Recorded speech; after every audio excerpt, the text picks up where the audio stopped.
In January of 1959, 10 young hikers set out from the town of Vizhai, deep in the Soviet Ural Mountains. Are we ready? Their leader was 23-year-old Igor Dyatlov, an engineering student and experienced ski trekker. Alongside him were Zenaida Kolmogorova, Lyudmila Dubinina, Semyon Zolotaryov, and 5 other skilled young hikers.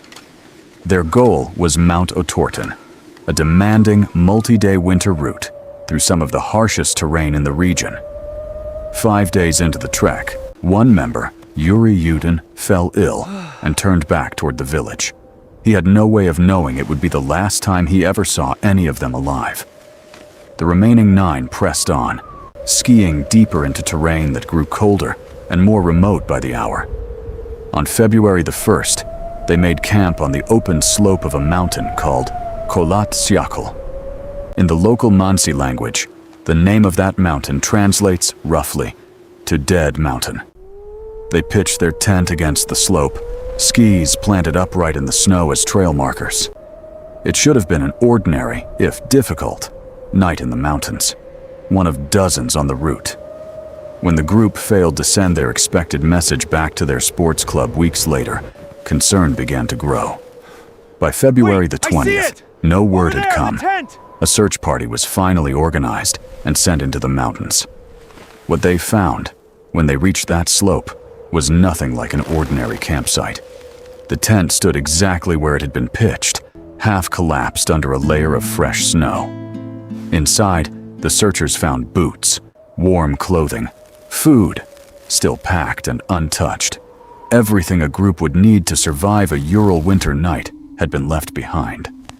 Then searchers noticed the tent's side wall, not the entrance, but the canvas itself, had been cut open. Nobody in there.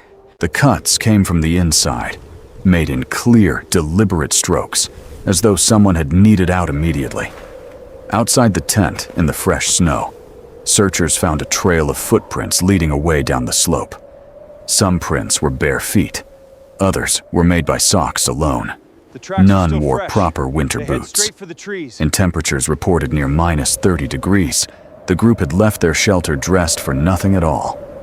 The footprints continued for over a kilometer, moving steadily downhill toward a distant tree line. They did not wander. They did not double back. The tracks moved in one direction, without hesitation. Searchers followed the trail down toward a cluster of tall cedar trees, visible even from the ridge above. It was the only real shelter for miles in any direction, the one place offering any protection from the wind. As the search team approached the tree line, the true scale of what had happened began to surface. Nothing about the tent or the tracks explained why 9 experienced hikers had fled it barefoot into the dark. Beneath one of the tall cedars, searchers found the remains of a small, hastily built fire. Nearby, they discovered the bodies of Yuri Doroshenko and Yuri Krivonishenko, both dressed only in undergarments.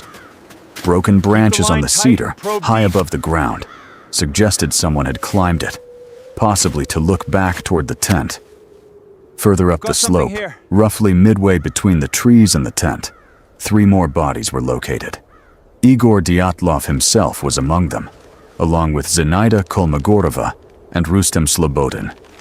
Their positions suggested they had been trying to climb back toward the tent when they collapsed. All 5 of the bodies found that spring showed signs consistent with severe hypothermia. For weeks, the remaining 4 hikers could not be located, buried somewhere beneath the deep mountain snow. It wasn't until May, as the snow finally began to melt, that searchers found the others. They were discovered in a small ravine below the tree line, under several meters of settled snow. Their injuries were unlike anything found on the first 5 bodies recovered that winter. Lyudmila Dubinina and Semyon Zolotaryov had suffered severe chest fractures, described by doctors as comparable to a car crash. Nikolai Thibault Brignol had a fractured skull, with no visible external wound to explain it. Despite the severity of these injuries, None of the bodies showed signs of external cuts or blunt force blows. The evidence in this case Some was of the frozen recovered in time. clothing later tested No one dared positive to for look closer until unusually elevated levels of radiation. One investigator's official report closed the case with a single unsettling This phrase: spike here an corresponds to the beam unknown injection. compelling force. Let me check the calibration. No further explanation was offered. The file was sealed, and the investigation quietly ended. For decades, that single vague sentence was the only official answer anyone would ever receive. In the years that followed, the case became one of the most debated, unsolved mysteries in modern history. Some believed the group had been caught in a covert Soviet weapons test gone wrong. Others pointed to the traces of radiation, suggesting some connection to nearby nuclear activity of the era. Mark number 4. Some researchers proposed the hikers had encountered indigenous Mansai hunters, though no evidence ever supported that theory.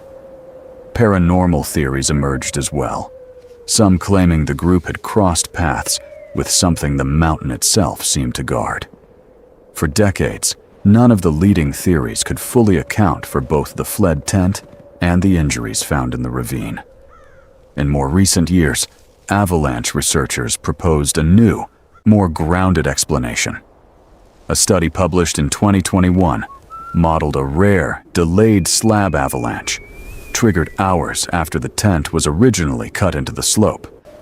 Under this theory, a slow-moving slide of compacted snow could explain the blunt, crushing injuries without leaving visible external wounds.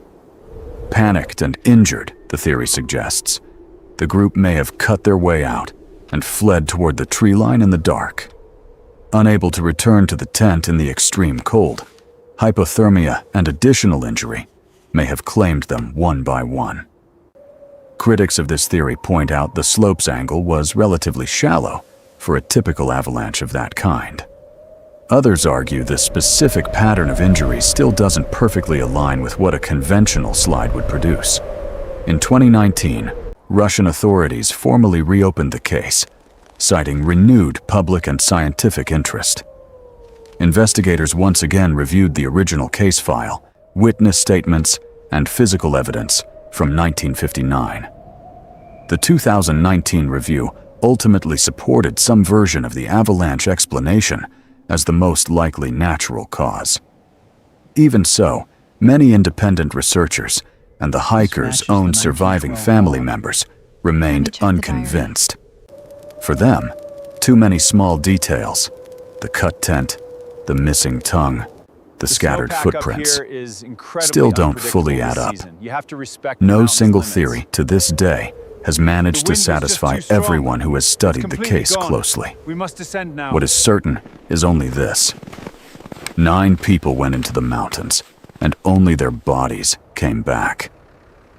Yuri Yudin, the one member who turned back early, lived the rest of his life carrying that single decision. He attended the group's funerals, and for decades afterward, continued to study the case himself. He passed away in 2013, having never fully accepted any of the official explanations offered to him. Kholat Syakhl, once nameless to outsiders, is now known informally as Dyatlov Pass, after the group's young leader. A memorial stands near the site today, along with markers at the cemetery, where the 9 were laid to rest. Every winter, small groups of researchers and hikers still travel to the pass, retracing the group's final route.